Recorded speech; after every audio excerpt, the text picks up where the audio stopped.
फौज के जर्नेल भी इस्तेमाल होना चाहते हैं।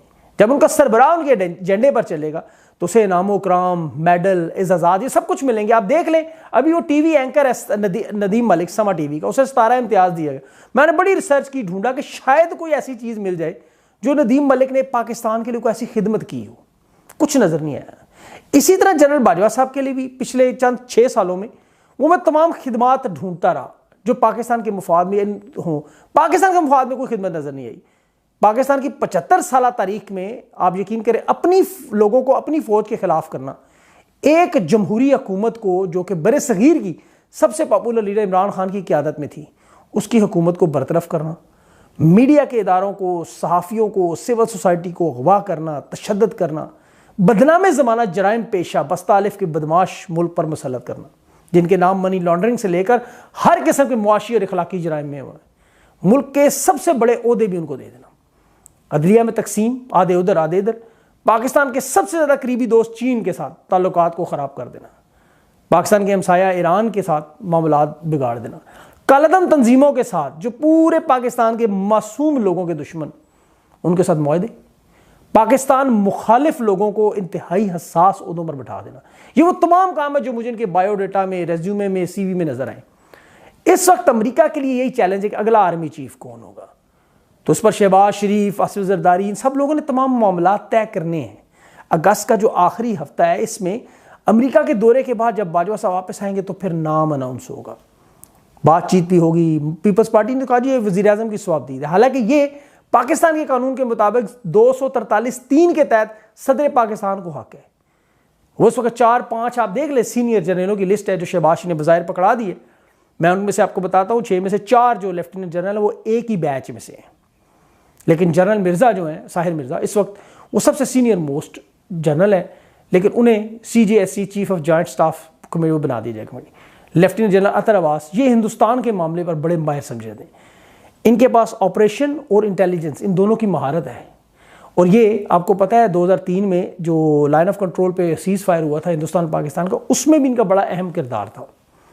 फिर आते हैं जनरल आसिम मुनी, नुमान महमूद है, उसके बाद जनरल फैज़ हमीद है, और फिर लेफ्टिनेंट जनरल मोहम्मद आमिर। ये नाम याद रखिएगा। इनके बारे में 2 दिन पहले आपको तफसील से बता चुका हूँ कि ये आसिफ जरदारी के कितने करीब, ओमनी ग्रुप के स्कैंडल में, मनी लॉन्ड्रिंग में इनका नाम भी आता रहा उस वक्त फौजी हलकों में। इमरान खान के सख्त नाकिद भी हैं, निजी महफिलों में उनके बारे में बड़ी सख्त किस्म की बातें करते हैं। अब जनरल फैज़ हमीद जो है वो इमरान खान के बड़े करीबी, इन्होंने बना दिए ज़बरदस्ती। इमरान खान पसंद करते थे इसलिए कि अफगानिस्तान से पेशावर तक का सारा इलाका उन्हें पता था, वो उन पर बड़ा होमवर्क था। लेकिन उन्होंने नवाज शरीफ और मरियम नवाज साहिबा ने इतनी मरतबा याद किया, इतनी मरतबा उनका और बाजवा साहब का नाम लिया कि वो एक विलन के तौर पर सामने है। अब पीछे हैं जनरल आसिम मुनीर हाफिज़ कुरान है और नोमान महमूद। ये दोनों बज़ाहिर किसी सियासी वाबस्तगी में, लेकिन इस वक्त मामला सीनियरिटी का या आप कितने काबिल हैं या किस सियासी जमात से हमदर्दी हैं, ये इतना अहम नहीं है। अहम मामला इस वक्त ये है कि आप अमेरिका के कितने करीब हैं, चीन से कितने दूर हैं, सऊदी अरब अमारात से आपकी बनती, यानी ईरान पे आपका क्या एजेंडा है। अब नवाज शरीफ और आसिफ जरदारी के कितने करीब हैं, इमरान खान के कितने दुश्मन हैं। अब ये बाजवा साहब वापस आके ये सारे मामला तय करेंगे। और ये वो ऐसे मामला हैं, इनका कहना है कि कोई भी हिंदुस्तान के जो 5 जहाज़ पाकिस्तान में आए उन पर बात नहीं कर सकता, उन पर आपने कोई बात नहीं करनी। नया कानून ने बना दिया कि अब अगर आप पाकिस्तानी को पैसे लेकर बाहर जाएगा, जितना पैसा लेके जाएगा, जितनी करेंसी लेके जाएंगे वो चेक होंगे, क्योंकि जो लेके जाना था वो ले गए। ये अब जो रह गया वो नवंबर से पहले पहले निकल जाएगा। इसलिए इनके बारे में जो बात करेगा उसे कहेंगे जी प्रोपेगेंडा कर रहा है। जिस तरह इन्होंने क्या किया, हेलीकॉप्टर केस दोबारा शुरू कर दिए FIA के साइबर क्राइम के थ्रू, अब उठा रहे बंदों को। ये बात आज के इजलास में उन्होंने की। अब चाहे देखें ये कोई उम्मे हरीम की ID बनाकर मुस्लिम लीग नून की खुद पोस्टें शेयर करते रहे, लेकिन इनके बारे में कोई हक सच की बात कर दे तो उसका हाल शहबाज गिल जैसा कपड़े उतार के मारेंगे। ये अमेरिका के दुनिया के 2 ममालिक हैं अफ्रीका के, सोमालिया और सियरा लियोन। इसमें इंटरनेट पर भी पाबंदी है, हुकूमत के खिलाफ एहतजाज भी है, आप बोल भी नहीं सकते, सब कुछ बिल्कुल वही जिस तरह पाकिस्तान में भी सारे चैनल मीडिया के बंद किए जा रहे हैं, सहाफ़ी मुल्क छोड़ के जा रहे हैं। अकेला इस वक्त इमरान खान जो अवाम की मदद से इस लड़ाई में लगा हुआ है। लोग कह रहे हैं जी इमरान खान साहब बाहर क्यों नहीं निकलते, खुलकर मैदान में आए, कन्फ्रंटेशन की तरह। लेकिन इमरान खान को पता है यही तो ये लोग चाहते हैं। ये चाहते हैं कि मामला ख़राब हो जाए, क्योंकि अवाम तो साथ है, ये चाहते हैं इमरान खान को बस रास्ते से हटा दें, उसके बाद सुनी हो जाए गलियां, मिर्जा यार फिरे। ये लोग देखिए नौजवानों को इतना मायूस करना चाहते हैं कि दोबारा इनके मुकाबले में कोई खड़ा ना हो। लेकिन जिस हाल में आपको पता है जीना मुश्किल, उस हाल में जीना लाजिम है। अभी इन्होंने बज़ाहिर वक्ती तौर पर डॉलर गिराया है, लेकिन देखिए अभी डॉलर की खुशियां मनानी थी, वो पेट्रोल पे तबाही चढ़ा दी। ज़ाहिर पैसे भी पूरे करने हैं जो लगे इनके। अब ये इन्होंने जो कर्जा पकड़ा IMF और ये 2-3 महीनों में खत्म हो जाएगा दोबारा। ये दोबारा उसी हालत में मांगने के लिए मार्केट में नए सिरे से निकलेंगे। मैं मांगने नहीं आया, फिर ये कहेंगे मैं अपने कपड़े बेचने को तैयार हूँ, लेकिन 75 करोड़ का मुजरा जो करा देंगे कपड़े उतारे हुए, वो इस्लामी मुल्क में, उस पर इन्हें कोई एतराज़ नहीं होगा, उस पर कोई बोलेगा भी नहीं। ये इस तरह की बेशर्मी और इन्होंने हद जो है ना करनी है, लेकिन लोगों को उकसाया जा रहा है। ये किस तरह उकसा रहे हैं कि सामने आए आप।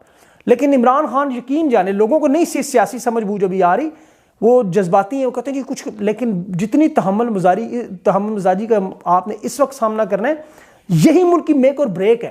वो चाहे तो आप खराब कर सकते हैं जब चाहे, लेकिन सब्र से काम, इसी में इंशाल्लाह पाकिस्तान की बेहतरी है। और ये लोग हटेंगे, आप देखेंगे अल्लाह करेगा इंशाल्लाह बेहतरी आएगी। मायूसी कुफ्र है, मायूसी नहीं। रजीम चेंज ऑपरेशन में जो सबसे अहम किरदार था इनका, अब उन्हें अमरीकी यात्रा का मौका मिल रहा है।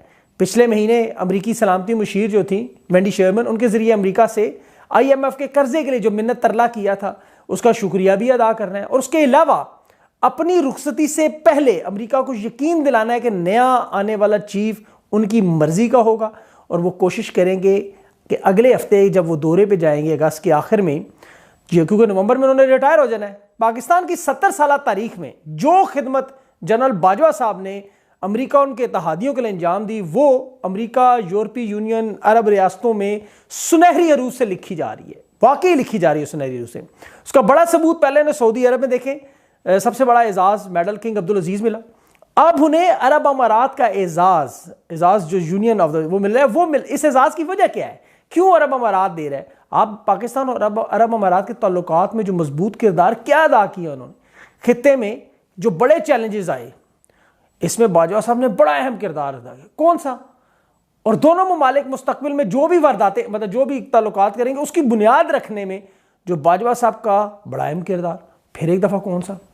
अमेरिका ने अभी तक ये बताया, देखें कि इस एजेंडे पर जो बाजवा साहब वहाँ जा रहे हैं वो कौन सा एजेंडा है। जनवरी में इस दौरे की कोशिश की जा रही थी जब इमरान खान की हुकूमत थी, जब इमरान खान अड्डे देने से इनकार कर रहा था, एब्सोल्युटली नॉट कर रहा था, अमरीकी CIA के डायरेक्टर से मिलने से इनकार कर रहा था, उस वक्त इमरान खान का चीफ ऑफ आर्मी स्टाफ अपने अमेरिका के दौरे के लिए अंदरूने खाना अपनी खिदमात पेश कर रहा था।